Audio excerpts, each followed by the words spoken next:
Look at the smirk on your face. Go on, Dom, do it. Look, the life of a startup founder can be very hairy. Keep going. Which, as we found out today, is about to be the complete opposite of Jack's head. That is bang on. For listeners at home, this is the episode where you have to watch the YouTube channel to see Jack's last appearance with hair. Yeah. Next Wednesday, I'll be rocking a new haircut, so be prepared. Well, we recapped on the GoCatch versus Uber saga, I think would be the way to describe it. It's been really interesting. I think there's been 3 or 4 days in court since we last caught up, and we unpacked some of those issues. Yeah, it's going to be one I'm sure we're talking about more in the coming weeks. And then we celebrated the Canva secondary close with the news that the 800 mil is flowing back into the ecosystem. And then we touched on some SaaS growth rates and just discussed some of the top quartile percentage growth. Which led into a chat about the tech winter. So looking at the latest data from Cut Through Ventures, showing that the Australian startups raised much less capital last quarter than the previous quarter. Yeah, and there was some data from Carter that supported that theme overall, but the Carter data goes a little bit deeper, and it's not the same for everyone and all stages of the life cycles. We then discussed and unpacked an article by Casey Flint, who's a senior associate with SquarePeg, and that article was a VC explains the difference between what they say and what they actually mean when talking about traction, and we then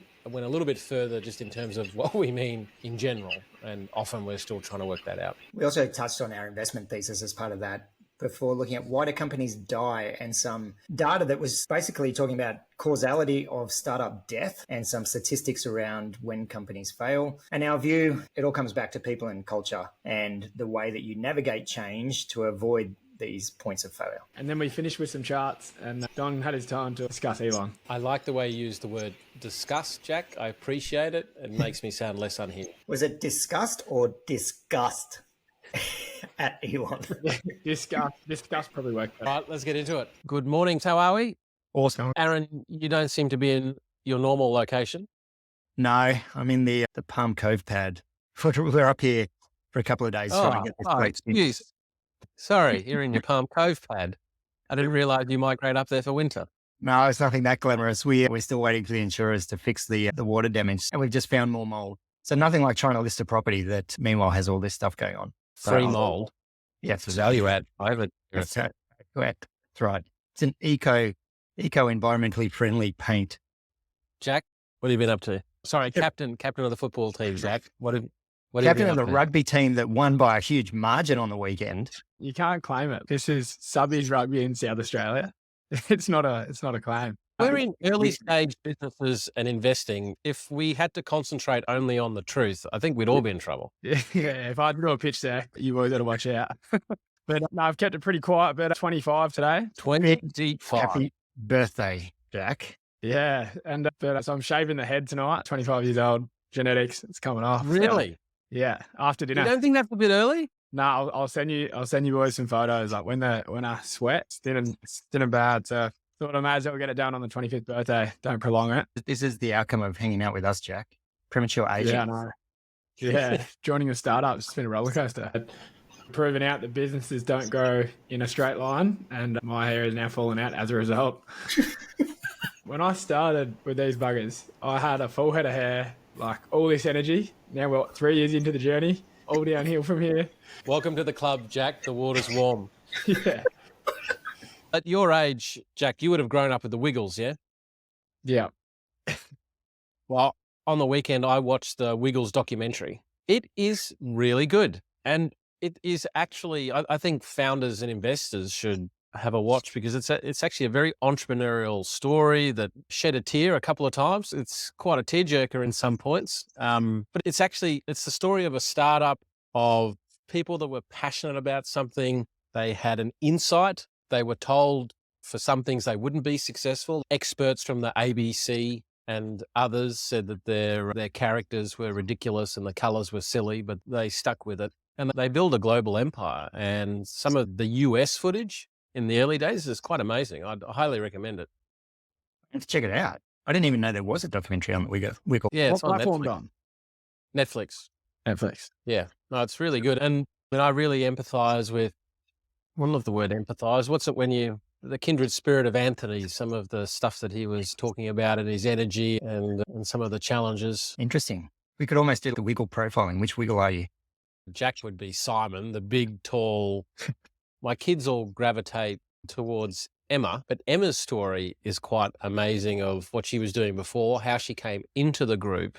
But then when the 3 members, excluding Anthony, wanted to move on, Anthony rebuilt it. And then that's when Emma came in. But Emma learnt the drums, was behind the camera quite often, then doing editing of it, and then also playing Yellow Wiggle. Again, like that is the world of startups, and what Anthony and the others that were involved, they've just been able to manage intergenerational change and that change loop so well. Yeah, so I think I'd highly recommend it. Sounds good. Let's recap. One of the subjects from last week was around GoCatch versus Uber, which has been playing out in court. I've found it absolutely fascinating for a couple of reasons. One, just for the evidence that's coming out in court. This is a really tricky case for GoCatch. I'd love to know who's funding all of this money and why they felt so strongly that they had a case here, because the original painting of it was like successful company brought down by a big bad company that targeted them and did unethical activities to break them down. Some of the evidence coming out is dysfunctional company with co-founder conflict and investors that weren't supportive, that prior to Uber had lost like 80% of users. I'm not seeing the slam dunk here of why you would go after this. For me, there's kind of 2 issues. One is the actual corporate espionage and the claims that are made there. And then the second is the causality of failure, ultimately, of GoCatch. And I don't know, like, Jack, you're a more recent law grad than I am, and I can't remember the kind of standard of proof of what needs to be proven in a case like this under torts. But the defense seems to be saying, yeah, look, we did some stuff and it's not great, but GoCatch would have died anyway, which to me is more speaking to like quantum of damages rather than actually that. I don't think they're defending. They're not saying they didn't do the things. They're saying GoCatch was doomed anyway, and here's how it would have played out regardless of what we did. Well, Uber's defense lawyer said that it was not noble, but not illegal. In an article that Paul Smith had written, there was a blow-by-blow of the opening arguments, and it was the judge themselves actually asked whether Uber's stance on pilfering driver data was akin to someone believing they are entitled to burgle a house if the door is left open, seeming to suggest that she looked darkly on Uber's conduct. So that's sort of interesting. And having left my door open and got burgled and cars and cash and stuff stolen, the police certainly believed that was illegal, even though I was an idiot. Yeah. I feel a bit sorry for David Rawsham here because there's a whole lot of comments, I think, in the context of high intensity businesses. He's not being called to give evidence, but, some of the stuff, I detest our competitors and have built relationships with investors, politicians, and potential employees to hurt their development. Okay, it doesn't, in hindsight, look like all that wonderful, but are you supposed to not be that aggressive? Are we actually in a play space where everybody just plays nice? And I don't know. I'm finding it hard to work out what the line is here. We're in the cheap seats again, just without all the facts. And I do feel sorry for David in the sense of this plays out publicly and he's not in a position to defend himself in the courtroom, and it's playing out in the media. And so I do feel sorry for him in that regard. In one of the most recent articles that came out, what I found interesting is that the GoCatch had lost 90% of its users as it faced chronic issues over drivers failing to turn up for passengers 1 month before UberX began competing with it. Uber's barrister, John Sheenahan KC, on Tuesday told the Supreme Court this demonstrated that GoCatch was a failing product that was not meeting the needs of its passengers. Data compiled by GoCatch co-founder Ned Moorfield showed that 86% of users had dropped the service by December 2013 and 90% by March 2014. That's a description of a failing product, isn't it? Mr. Sheenan asked Mr. Moorfield, to which the GoCatch founder said, everything is relative. I must admit, I almost spat my tea out when I read that. I mean, that's pretty funny. That is pretty funny. I guess everything's relevant. What he was saying is he would first need to see the stats of all of the other platforms. I think what he's saying that if everybody dropped, then on a relative basis, we're not a failure. But I think if you drop 90% and everyone dropped 90%, well, then you're all fucked, aren't you? Like, Yeah, it's like my kids justifying what they're eating based on it's not as bad as what we could be eating. It's all relative. Because the business model is a marketplace, like the daily active users or whatever the metrics are you're tracking, it would never look pretty until you find critical mass. It's going to be up, down until you have that consistency of the supply. I guess what we're seeing here is that it was just dropping because the product was failing to deliver. Remember in the first article, we spoke about some of the emails that David was sending, and that said, like, they're reaching critical mass. So it's inconsistent. I don't know what the timeline was, but from David's email, it says GoCatch are reaching critical mass. And that's why there was such a rush and aggressive strategy to go after their drivers. No, that's an interesting point. I hadn't thought of that one. The question becomes is, did Uber know the app may have been getting traction, but were they aware of then that wasn't getting the ongoing momentum and usage? And did they think that actually it was when actually it wasn't? Yeah, something doesn't align there because they, like, if the app was failing, I wouldn't be so aggressive to go after their drivers. Like, it's inevitable that they were going to fail, but they built spyware internally, went after their drivers, and then killed their supply. So something has happened there that made them go on the offense. Killed their supply, or they actually brought out ride sharing, because some of the articles go into the fact that a lot of this dysfunction has come to light when they then realized that ride sharing was the game. They then sought capital, and what's come out is investors had formed a dim view on the co-founding team and the ability to execute. And there was a reference to the fact that they were seeking to raise capital to pivot to ride sharing away from taxis. I think the model of I can get you a taxi on demand, ride sharing is very different. A person in a car incentivized to turn up at a cheaper price than a taxi, which is ride sharing. That's the thing that ultimately Uber won on. Did you boys ever use GoCatch? I never even heard of it until this came out. I remember being in the US in 2012 and using Uber in San Francisco and Seattle, and then again in 2013, and then coming through Sydney using GoCatch. And GoCatch, the user experience was horrendous in comparison. I believe GoCatch were kind of, even at that time, I remember thinking, wow, these guys are doomed unless they catch up in terms of the user experience and everything else. But I think that was one of the articles. I think it was Paul from SquarePeg. There's an email submitted to the court where he had been in the US and had emailed the founders and I think other shareholders and said, unless we pull our socks up, essentially, my words, not his, the Uber user experience is far in excess. And then another article when they were seeking to raise capital, I think it's Airtree that originally said that they would consider investing and then they decided not to. And then when pushed, it was concerned around the founding team's ability to execute. What's coming out in a lot of the articles is a lot of energy was just getting lost internally between founders and investors. And that's the thing we constantly keep talking about. Every bit of energy that goes into internal conflict that's destructive, when there's disintegration, then there's less energy to go out and solve problems, capitalize on opportunities, get your product into market, beat your competitors. And what I'm starting to see here is a lot of destructive conflict sucked away the energy and the business couldn't change and it couldn't pivot. Was there some stuff from Uber with the espionage? The question will become is, did they do it because that information was easily available online, or did they do it by walking through an unlocked door, but still into someone's house and taking their stuff? I mean, it'd be interesting if a competitor stole our investor database and then proceeded to target them. If they were able to win over our investors and we lose them as investors, I think we're failing on some other level, right? If investors didn't invest through us by virtue of being approached by another group, and admittedly, this is a very different scenario to what we're talking about with GoCatch. I don't think someone accessing our investor database of itself, if that led to our demise, there's other systemic issues we have internally. I think that's right. If they hacked into our system, exactly, that took our database, yeah, that's one level. If they were cute and clever and found some creative way that your average person couldn't get it, but then they were able to put some stuff in, I still think there's an issue. If we then had all of our investors on our website, it's theirs for the taking. If they came to one of our events where our investors are at and met our investors, and then our investors found them more attractive, that's life. One of the articles talked about a potential strategy of just booking rides with everyone, or just constantly having people booking rides, meeting people face to face and trying to sign them up. To me, that's clever, isn't it? what the court case is showing is GoCatch was dysfunctional. I think that the how, the acts are the question. The other aspects, causality of failure, to me, that's a separate category to be looking at, which for me, I think comes back more to damages more than the actual act itself.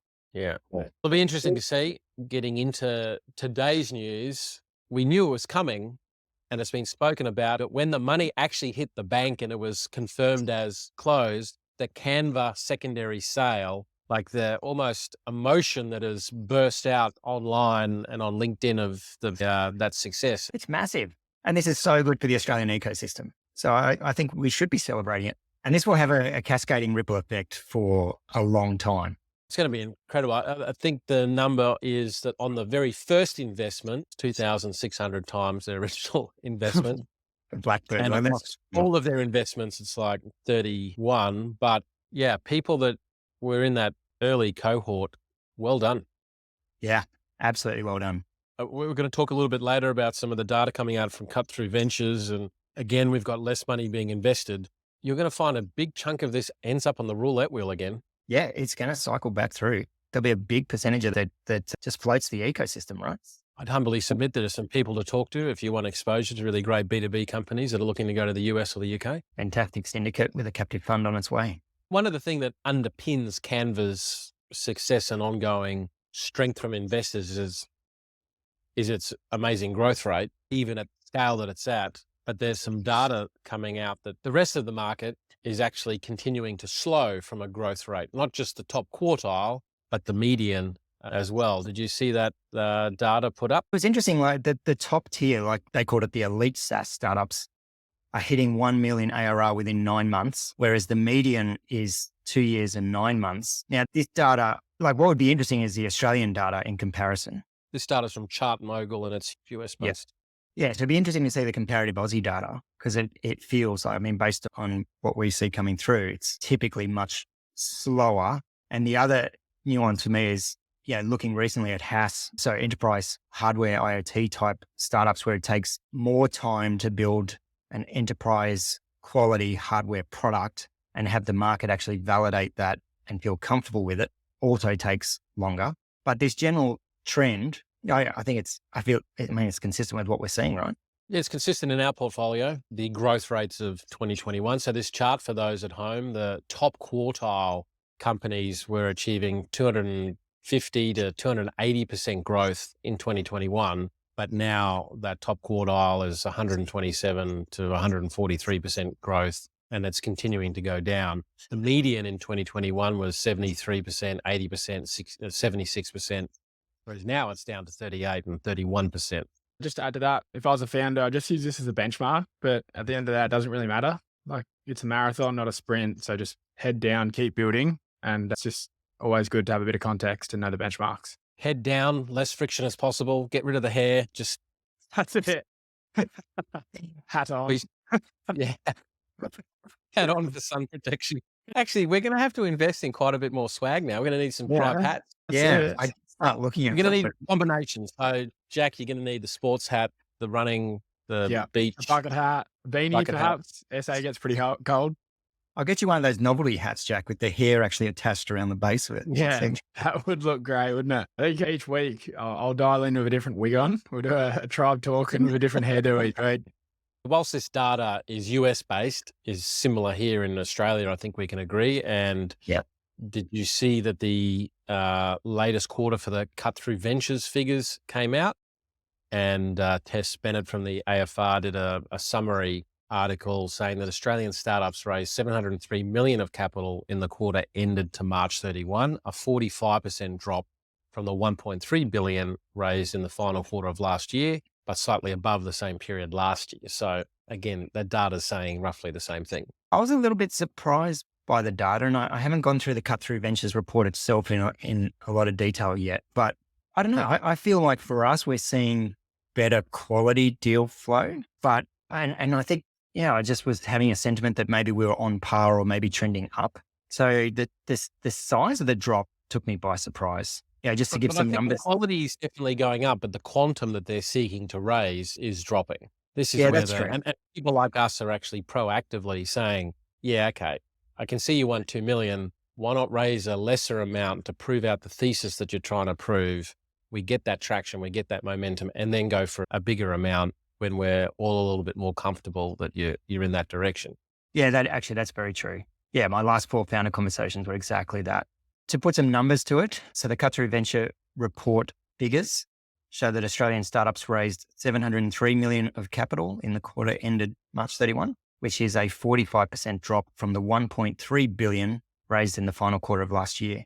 I do wonder though, quarter on quarter, I mean, normally there is that end of year rush to complete a deal. I'm also curious though, in terms of, I saw the Cut Through Ventures link come through for the survey to collect the data, and I almost didn't complete it for the quarter just because we had so much else on. So I'm interested how they actually track completion rates, like collating the data and what other sources beyond just direct reporting that they actually rely on, and how much statistical variance there is in the reporting cycle itself. Yeah, that's true. And from the article, all female founding teams claimed 21% of the capital raised in Q1, a record high, and that's great to see. However, the median deal size for teams with female and mixed genders was significantly lower compared with those of all male teams. So it's good that there's some positive data on one front, but when you look at the median size, there's still a long way to go. The other interesting part of the AFR article was the quotes from Gilmore, the funny thing in the Australian VC market about how Aussie VCs tend to lead one round, but then don't want to lead the future rounds, which I hadn't really heard this expressed before. Like, why lead one and not the follow-on rounds? Was it just a quantum of capital issue that Australia, and that might change with Canva, you can lead the first round, but if you're then going for 5 or 10 times the amount of dollars, our depth of industry is pretty shallow compared to the US. Yeah, that's a good point. Yeah, like we've got a couple, like with one in our portfolio that we effectively led one of the rounds combined with one of our shareholders. When he goes back out, it's unlikely we can lead. Yeah, very true. And I think dovetailing into this data, there was a chart that came out from Peter Walker from Carter that actually goes into the specific rounds. And in the US, at least, the seed rounds are actually getting bigger. They're getting more capital on a relative basis and at a higher val. It's the Bs, Cs, and Ds that are getting significantly less capital. And I think that with all of the new stories that are coming out, it's easier to give them a bit more capital and a bit of an uplift in val because there's a lot of competition at that seed level. But the later stage companies, I think they're learning the word resourcefulness, and they're just not seeking as much capital to try and grow as fast in an environment, as we've discussed earlier, that just isn't producing the growth that it once was. I'm wondering, like, what would be interesting is if the investors are actually shifting. So is it the case that the later stage investors are coming earlier down into the earlier rounds, or is it just that, the seed stage investors are just investing, bigger allocations? It's always tricky with these things to understand causality. But again, interesting data. If you're a founder out there, does it really change things? I mean, to Jack's point, there's some benchmarking. It's good to know, but I think shave your head down and get it done. That's it. From a prior life and an operational basis, I'm biased towards raise the least you need in order to build a great company. Now, I appreciate some companies need a lot more capital, either for R&D or for getting scale or owning a market, and some companies need less. So this isn't about trying to say one size fits all. You've got to do what's right for you, but arbitrarily saying more money equals better, we're just finding that's not true. I think there's a few reasons why. First, being a buzzer founder, like you want more percentage of ownership. So like you don't want to dilute your shareholding, but then also like just being resource constrained, like it's a different mindset. And like scrappy, doing everything to fight, like it's such a different mindset compared to having $100 million in the bank on the sidelines where everyone can get complacent. Now, as part of this process, people are always talking with investors and seeking investor capital, and often investors say no. And there was an article published in Startup Daily by Casey Flint. And Casey is a senior associate with SquarePeg and wrote an article called "A VC Explains the Difference Between What They Say and What They Actually Mean When Talking About Traction." I think it'd be interesting for us to talk through because we try and put a bit of effort into giving better quality feedback to founders than you're too early, which is, I think, the core of this article, which we'll link in the comments. She gives an example of someone comes and pitches them an early stage business that's going to sell to schools. They're unlikely to say to you, I just don't think you were that impressive, or I just don't think you're going to be able to sell. What Casey puts forward, they say something like, thanks so much for your time, but we're not going to invest. We think selling to schools can be difficult. And so I'd love to touch base when you have won over some customers. It's not that VCs need traction by default. It's because they want proof that they're wrong, or they'll continue to hold their current belief, which is you don't know how to sell to schools. She says, I'm not saying that this approach to feedback is right. She's just explaining how VCs think. I think that line of I want proof that we're wrong, that's a good point. I mean, when I think about when we say no, we have a certain view of why and we share that. And yeah, I mean, data coming back in the future. And this is why I think for founders that do get a no, it's understanding it's a no now. And Vu Tran shared that with all the investors that have come into Go One, they originally said no in a previous round before saying yes later. And so I think look, we've had a couple of founders kind of flip the table on the way out when we've said no and kind of tarnish or burn the relationship. And I think for founders just understanding when we say no, it's we're not saying your baby's ugly. We're not saying, I mean, potentially we might not like the business, but in lots of cases, we actually really like the business. It doesn't fit our investment thesis and it doesn't fit our stage of where we're at as an early stage firm trying to prove out and build our model. Or if you're talking to a fund, it might not fit their stage of the funding life cycle. So there's lots of reasons why a VC can say no. And the other thing, to Casey's point, I think, just to extend on that, founders, we're all guilty of this, where we hear one thing, but it might not be what was actually said. And even with the last podcast where we were talking about AI, that AI honeymoon is over, it was interesting getting some comments on my LinkedIn, which was kind of ranting, VCs aren't investing in AI technology anymore. AI is the future. It's, no, you're missing the nuance of what was said. And so I think, don't be afraid of going back to the investor and actually asking for very specific feedback if what was said doesn't feel right, or if you do feel like you've had a generic response. Yeah, but just to add a few extra points there, like I think we do our best to try and be transparent with our thinking for saying no, but there are definitely times where the reason we don't want to proceed is the execution risk on the founders. And I don't think we address that. And I think the way Casey articulated that in the article is really well said. Like it's such a hard one because execution risk is such a big risk in an early stage company.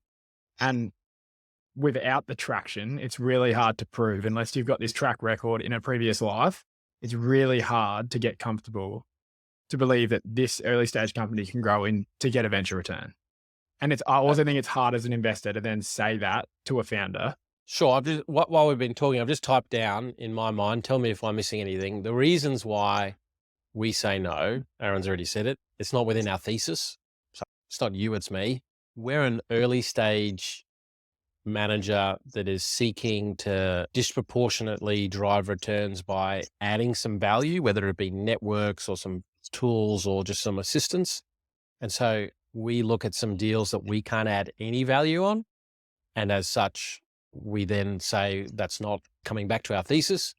Yeah. Then it's the team's competency, which is really what Jack's talking about in terms of that execution. Do we believe this team has what's required to go and execute to build a business? Because building businesses is really hard. Then there's the market dynamics. We can love the team. It can be within our thesis, but just the market dynamics in terms of either cost to acquire customer, finding customers, enterprise sales, whatever it might be, may just be a graveyard that we're just not willing to play in. And then because at the moment we syndicate whilst we're building the fund, what our LPs will like. We've seen some great deals that we personally would go into, but our LPs either don't like ag or they don't like hardware. And so have I missed any there? The point there is that's our belief now, like at this stage, and that's why we can't proceed right now. But if you go and execute and then come back to me at a Series A and you've got the traction, I will update my belief. That's the part of this game. Like this is the belief right now. We can't proceed at this stage, but that doesn't mean in the future, if you can go out there and prove out that your strategy works and that you've got mitigated the execution risk, we update our belief or we are shit investors. That's the game we play. And then the valuation will reflect that. Yes. Yeah. This goes back to what Adrian Bunter was talking about in the podcast, which has just been released. Yeah, he referenced in there that sometimes founders may be talking to VCs too early, and all the VCs say, talk to us early because we want to get to know you early. His view was the problem with that is that then we judge those founders early and we kind of rule them out versus actually seeing them later when they are VC ready, and therefore we judge them at that point in time. But I think for me, to your point, Jack, like I like seeing the growth of a founder. Like I like getting to know founders pre-seed stage and then seeing not just how they execute and the traction and all of that, but actually how they develop as a founder. And it comes across in how they answer questions, their sharpness, their clarity, how they actually execute. And so for me, I like getting to see founders early for those proof points of founder development. But it is a watch out. If we judge the team too early on things that really they shouldn't have been necessarily able to solve for at that point in time, given where they're at the life cycle, I can see the risk. But yeah, absolutely spot on, Jack. I think, we're not anchored to our views. If we see different data, we will update our views. One of the reasons why I like frameworks and tools and models, and one of them we use is the organizational life cycle, is part of what we're bringing is trying to better understand what's normal and abnormal. And there will be some situations where investors judge founders more harshly than we do because we look at it more like, well, actually, this is normal. They've got these other ingredients. They will grow out of that on that journey, as long as we believe that they are capable to grow out of it. But the opposite can also be true, where others look at it and dismiss those issues and say, yeah, no, that's fine. And we look at it and say, no, that's abnormal. And they're not going to be able to outgrow those issues. And those are some of the approaches and tools that we're trying to bring to it as well. Yeah, I think that's a great point, Don. And to add to that, like we know, and something we say internally, businesses don't go in a straight line. And every business is going to have to go through a cycle of pain and suffering. So even if we chat to you too early, it's inevitable that you're going to go through tough times, but it's actually seeing how you deal with that, because it all goes back to execution. And that's why, like at the end of the day, it's people and culture is your edge over the long term, because it's not all sunshine. Like the journey is going to be tough and it's going to be some challenges thrown your way. So we want to get comfortable that you're going to be able to fight through. And we know that. I'm not saying all investors do, and I'm not saying all investors behave properly when a company has challenges, but that's why it's important to choose the right investors. As long as you're alive, you're going to have problems. As long as you're growing, what you're saying is I'm going to have more problems next year if you're targeting growth. What sometimes founders do is they stop communicating or they don't tell the picture and they go a little bit quiet because another month I'll have it fixed. Another month I'll resolve it and then I'll tell them the good news. That month never comes. So the update never comes. And the next time you hear from them is, please, can I have some money? That is a real bad way to run relationships with investors.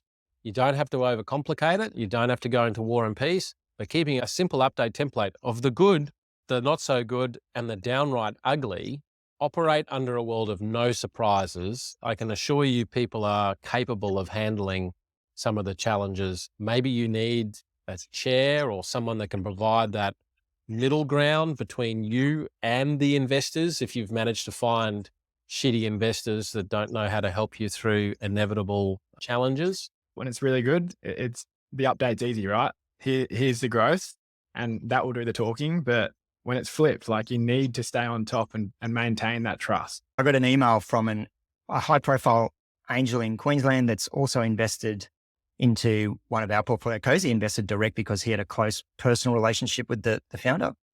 And he was asking me for the updates on and our view on how the company is going, because he knows we're closer and have more intel than he does, despite his close personal relationship with the founder and despite him investing from quite early. And I think, yeah, that does speak to the work we do. The other thing for me too, like we relish in the trough of fuckery. Like that's the side of the business where we actually, I believe, we have some unique insights and frameworks and capabilities to help founders when things are going shit. There's not a lot of value we can add when things are doing really well. And so the more the founders actually share the shit bits, and with our LPs to invite them to also support and help, that's the real kicker. and I think differentiator. And what I enjoy, because it just makes that period of time a little less painful, is that when you get into trough of fuckery comparison, I can generally compare people under the table. Even the unicorns, they didn't get there in a linear fashion. No, Sure. they They didn't. got there through some absolutely problematic times. Now, if you've somehow found yourself with investors that don't understand that, maybe you need a chair or maybe you need something else. Hopefully you've done your DD and you brought investors on that actually go, we know you're going to have problems. And the But thing to about it, like even so, you both are B2B ex-founders, right? You've had the companies in a similar space, right? So when we say we try and add value, hopefully it's trying to shorten the time that you spend in the trough of fuckery, because there's going to be playbooks, there's tactics to help. And that's really what a lot of the work Don does with the organizational stuff. And that is realistically, that's just trying to shorten the time you spend in that tough period. And often it's showing that you're not actually in the trough of fuckery. You're in the normal part of a life cycle development. Yeah. Release the energy. This bit over here that you're ignoring, that's about to be your trough of fuckery.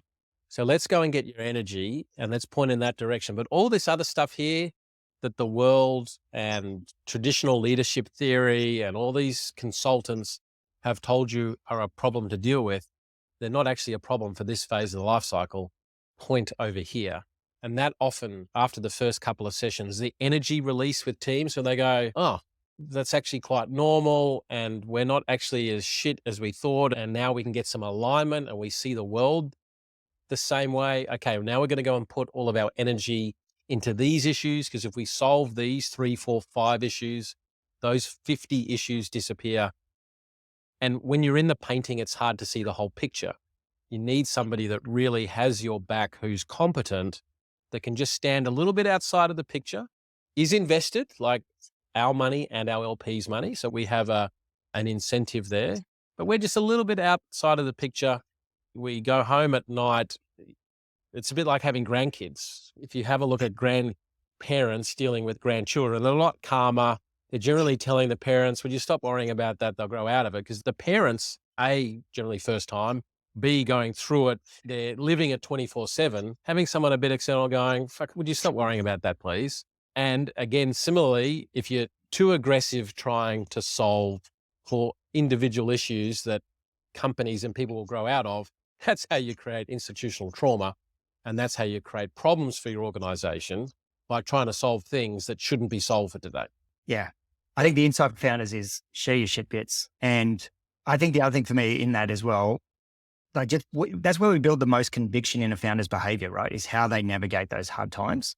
And so if you're not within our remit or we've said no to you, the other way we can always help is through the offsites and missions, where often these types of shit bits get revealed by the nature of those events going deep and having a small tribe alongside you of other founders going through the same thing. Wherever you find that community where you can share the shit bits, because that's where the golden unlocks actually happen. A post that I saw online called Why Do Companies Die by Ruben D. Ruben is a venture capital investor at Mundy Ventures. The post, it's an infographic, which we'll put in the links. Why do companies die? And it lists out a whole range of reasons. Did you see that one? Yeah, I did. It's always interesting looking at these and then trying to understand true causality of a startup's failure. I'm going to just try and zoom in on it. I've just brought it up online here. So there's the top ones. Aaron, do you want to kick off? Yeah, for me, the first two reasons given for failure there are potentially correlated. I think, for listeners at home that don't have the graphics, that the leading cause of death is attributed to poor product market fit. And second to that, wrong marketing strategies. And for me, I think they're potentially correlated. And it's something we've been talking a lot about as a team recently is, go-to-market strategy versus the sales and marketing funnel and how those things actually should be integrated into action items and then tracking success across them. And we think not enough founders properly kind of break that down. The number 3 is team and HR issues. My life's experience, though, is that product market fit can be fixed. Marketing strategies can be fixed. Tech-related problems can be fixed. The thing that often brings down companies is actually conflict between people on what to do to solve these issues. We're aligned to begin with. We had a vision that we came together. We probably liked each other. We probably enjoyed working with each other. Then something came up that required a decision that was uncertain. Uncertainty is what then leads people to default to worldview, behaviors, values, all of that. And what happens when it turns out we don't have enough alignment around values and behaviors, the conflict comes when we've got to start solving for some of these issues. Now, underlying, if we had better alignment and better trust and respect and better constructive conflict, those teams that have that ingredient can go and fix marketing. They can go and fix product market fit. The teams that don't have that, it disintegrates and the teams fall apart. So for me was the cause poor product market fit, or was the cause conflict came up, it turned destructive, it turned out we weren't aligned, it turned out we had totally different values, totally different behaviors when we get stressed. And that's the thing that actually caused our startup to fail. That's the causality circle I get stuck in. And then the other interesting stats there, startup success rates. So first time small business owners, which it's interesting, they say small business owners, but first time founders have a success rate of 18%. Owners who've failed in a past venture, slightly higher success rate of 20%. Founders who started a successful startup previously, their success rate is 30% when starting a new venture. I actually thought those odds might improve a little bit better for the past failure. Hey, we've got an extra 2% on our side. Does it compound with the number of failures? Or the size? With these studies, you've got to be a little bit careful. What are they determining as a success? I haven't drilled into it. You'd have to go really deep into because some of these 100%. things, it's a success if it was still alive at year 5. I've seen companies that have no chance, but have managed to keep raising capital for 10 years. So there's a few things to unpack there, but. Yeah, completely. So yeah, I the issue with these sort of studies. And then another point we were chatting about internally is like you learn more from the losers than from the winners. And if you're a founder, stop trying to break down the playbook for Spotify or any of these other unicorns, because there's the team, but then there's also luck, and you can't replicate the luck. So there's a lot of learnings from looking at those 5 reasons for failure and then working out how not to die. Because when you think of it in terms of a footy team, like you can't copy Jonathan Thurston. And that was the reasons why the Cowboys won. You can't copy Darren Lockyer. That's for the Broncos. But then when you look at the losing team, like every year, the wooden spoon, there's so many commonalities. It's consistent. Like they miss the most tackles. Like there's so many more consistencies compared to the winners. We need more footy and rugby analogies in episodes, Jack. Yeah. Now that your body will have excess energy because it won't be producing as much hair, we can lift that. Yeah. I think also the successes are often misdiagnosed. So the book Good to Great, it goes in curve fits like 6 or 7 companies, of which I think half are not even here anymore, into these almost unreplicatable ingredients. But actually underneath each of those is actually a series of ingredients that he doesn't actually articulate, in my experience. When founders and investors and the media reporting on these successes, the actual ingredients aren't even described. I don't even think that if you ask the founders and sat with them, I don't know that they could attribute it correctly either. No, it's just really hard to say, because whether it's timing, whether it's certain cultural ingredients, like these things are quite nebulous to actually identify. There was an article last week of a fund out of Brisbane led by a guy that went to Churchy. So Churchy, costs you 30 grand a year plus all of the other stuff. So you obviously come from a certain level of money and the Churchy environment, a certain level of the networks, but then the article is all about how this person came from nothing and built it all by themselves. And I just read that and it's like, fuck, this is exactly why you don't want to send your kids to a private school, even though I probably will. No, he went to BBC himself. But I'm reformed, Jack. But anybody that wants to sit there and tells me that you've had such a silver spoon path, but you are totally self-made. And that's often what happens, is that it's just really hard for humans to actually identify and acknowledge the different ingredients, because a lot of those ingredients were nothing to do with your intelligence or your ability. And often we don't want to acknowledge that we're not as smart as we think we are. And that's why I think sometimes the successes are really hard. Gee, that It's a great escalated quickly, didn't it? I have an ability to take us to some weird, irrelevant places. Somewhere in the hinterland of the Sunshine Coast on. Yeah. Gonna stay away from them retreats. Shall we get into some charts? Oh, I think we have to. I've got an eclectic bunch today. I wouldn't expect anything less, Tom. And given I keep getting some messages about how my anti-Elon stance, I think in one description was embarrassing. This could be a chance to turn off the podcast if you're a Elon fan that doesn't like anything negative said about our supreme leader. Now, one of the things we've been talking about is this view of interest rates. The narrative at the moment is interest rates are going to fall. They've come up too high, they're going to fall. They fall when there are certain ingredients and there are certain data points, and I'm continued to find some weird and interesting things as to why interest rates might not fall, because why would they if things are going so well? So this is a little chart. Rising CEO confidence. It's a survey, which is the 6 months ahead. If CEO confidence continues to rise, if the CEOs are looking forward and seeing some good times, why would we get an interest rate cut? When you look at the global financial crisis and even before COVID, CEOs were getting gloomier before things actually turned to shit, which sort of makes sense because CEOs get to see their forward order book. They get to see what's happening out there. Now, monthly job creation, again, this is the US, but the US is the thing that a lot of countries follow, especially us. And you can see since October last year, we're getting more monthly job creation. Now, if the economy is adding more jobs, why would you cut? Just a question. Not only that, is that the average hourly earnings continues to go up. Now, it's not going up as much from COVID, but the fact is it seems to be keeping above inflation. And this is the 33rd straight month above 4% year-on-year change in hourly earnings growth. So yes, there might be inflation, but hourly earnings growth, and I think we're seeing the same in Australia. When I look at the family office, wages keep going up in all parts, but prices are going up as well.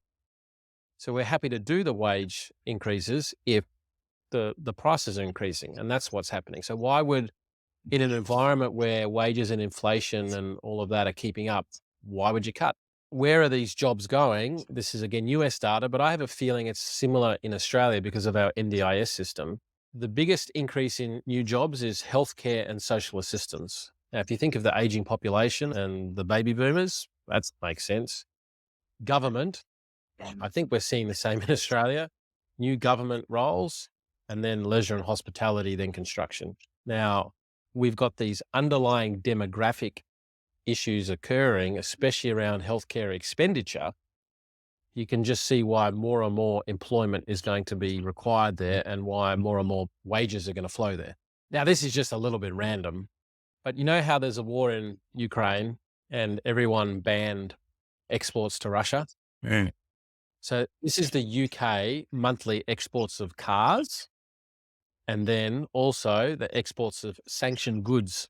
You'll note when the ban came in, the UK stopped exporting cars to Russia, but they suddenly go from exporting less than 10 million to, at its peak, 60 million cars to Azerbaijan.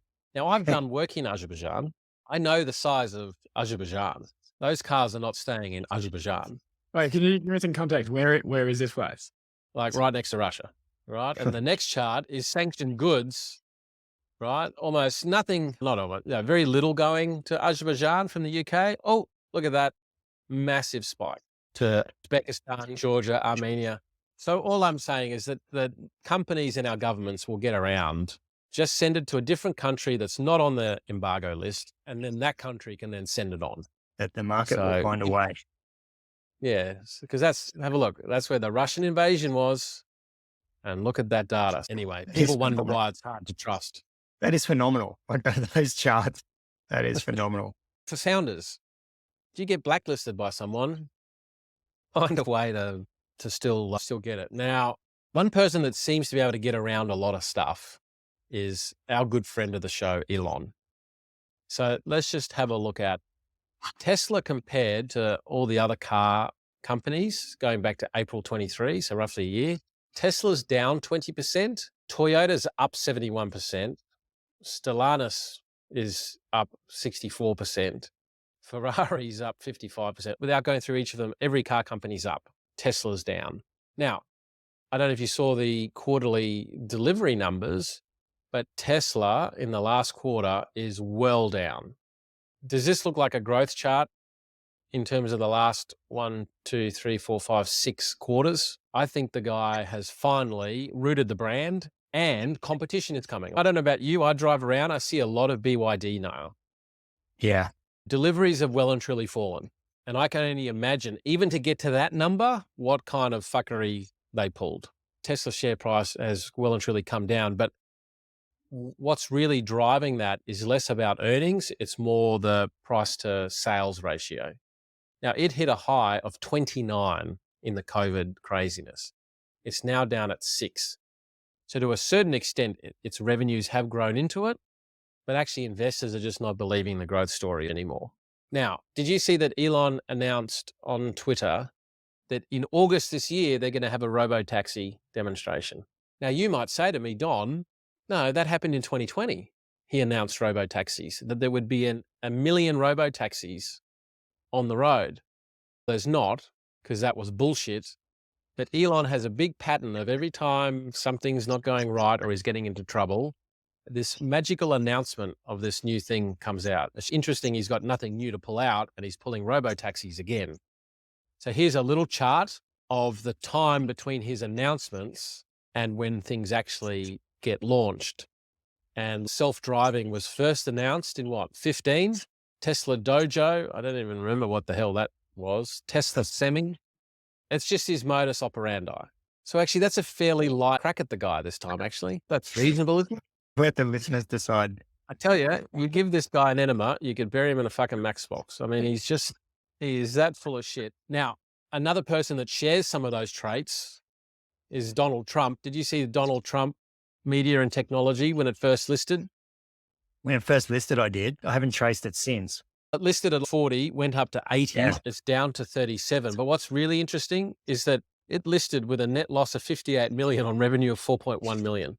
Revenue of 4.1 million managed to get a peak of 10 billion. And there's a lot of scuttlebutt out there of how Trump is using cronies to try and pump it up. Now, the demand for shorting the shares was so high that annual financing costs, because when you borrow shares, you effectively have to pay a borrow cost. And often that borrow cost is like 5%, 10%, maybe 15% for a highly shorted stock. The financing cost of this, there was so much demand to short this piece of shit. The finance costs went to 900%. No way. Yeah.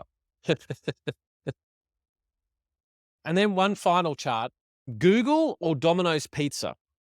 Which would have been the best investment from IPO? Oh, good question. And for listeners, this will demonstrate that no one reads the notes before we actually start this. Very true, because I haven't read the notes. Domino's is actually a better investment. A pizza company has done much better since IPO than Google. That's crazy. Domino's IPO'd in July 2004. Google IPO'd in August 2004. Google is up 6,000% and Domino's is up over 8,000%. Domino's for the win. There's more money in pizza than there is in data. All right. What are we looking forward to? Fuck, ask Jack first. I can't even think of anything beyond today. Looking forward to seeing the video of Anna shaving Jack's head. Yeah, I was going to say, I'm not looking forward to it, but it happened. So, yeah. Jack, we need some photos and some video for socials, please. ABC, always be creating. Yeah, sounds good. Yeah, you're the one always going on, Jack, about short form video content. Come on, this is your chance to provide some content for us. I need an updated photo as well for LinkedIn. I'm 18 in it with a lot of hair. What are you guys looking forward to? Being someone that relies on a rat wheel of dopamine, my list is actually a list of things that I'm actually excited to get into around some of our marketing stuff. We've got a podcast with Lucy Wark on Friday, so prepping for that. We've got some rewards to game the systems. There's this little project I need to do on the excavator. For every 5 items, I get to nick out there 15 minutes, get some stuff done and then come back. That is how I have to try and manage my childlike brain.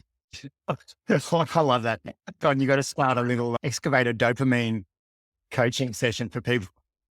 I'm really looking forward to biting off a whole heap of work around the missions. We're launching the Queensland funded places. So we can announce that we have 10 funded places on offer for Queensland-based ventures, in addition to the 10 from City of Gold Coast and the 10 from South Australia as well.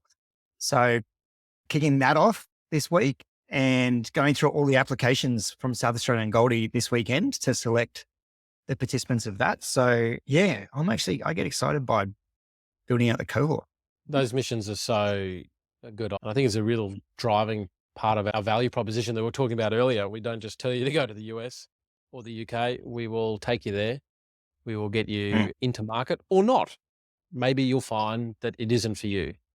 But spending a week there working that out is a hell of a lot easier than dedicating a lot of your capital and your time to it. If it's not for you, if you know a founder, please send them the link.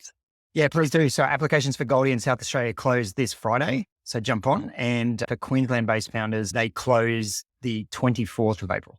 Sweet. And a big thank you to the participants, because it's the early participants that have come back with some amazing case studies, some great stories that have then reiterated to the supporters of these missions that provide funding in addition to the companies that pay for it themselves, that the value proposition that the missions are delivering is worth the investment. So thank you to those that support them as well. Yeah, absolutely. All right. Hey, boys. Hey, guys.